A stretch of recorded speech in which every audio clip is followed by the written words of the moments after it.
कक्षा 9 हिंदी पद्य काव्य के अंतर्गत रहीमदास विरचित दोहा का अगला छंद है। प्रीतम छवि नैनन बसी, पर छवि कहाँ समाए। भरी सराय रहीम लखी, पथिक आप फिर जाए। प्रस्तुत छंद में रहीमदास जी ने ईश्वर के प्रति अपने प्रेम की अनन्यता पर प्रकाश डाला है। रहीमदास जी कहते हैं कि प्रीतम छवि नैनन बसी, पर छवि कहाँ समाए। तात्पर्य ये है कि प्रीतम परमेश्वर को वह यहाँ प्रियतम के रूप में प्रस्तुत कर रहे हैं। प्रीतम छवि अर्थात परमेश्वर रूपी प्रियतम की छवि, सौंदर्य रूप मेरे नेत्रों में समाया हुआ, बसा हुआ है।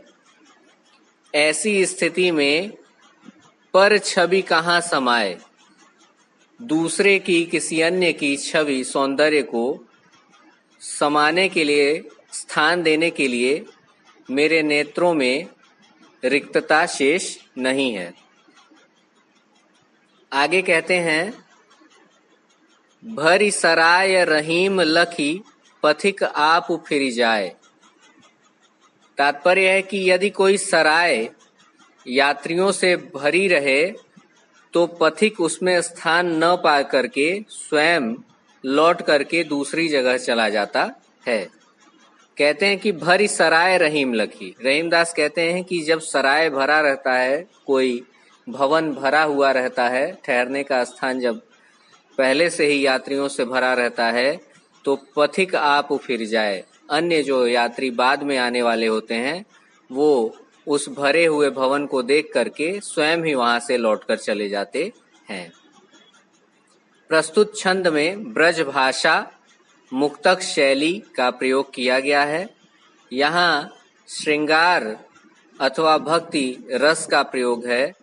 दोहा नामक इस छंद में दृष्टांत अलंकार है तथा संत कबीर दास से यहाँ पर रहीमदास जी का भाव साम्य प्रकट होता है।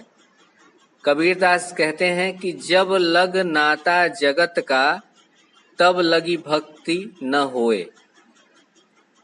अर्थात जब तक मन में संसार के प्रति आसक्ति है, तब तक उस मन में प्रभु की भक्ति कैसे संभव हो सकती है। इसी तरह से रहीमदास जी ने यहाँ पे कहा है कि जब तक संसार का सौंदर्य नेत्रों में समाया हुआ था, तब तक परमात्मा के दर्शन मुझे नहीं हो रहे थे। अब मेरे हृदय रूपी सराय में परमात्मा का निवास है।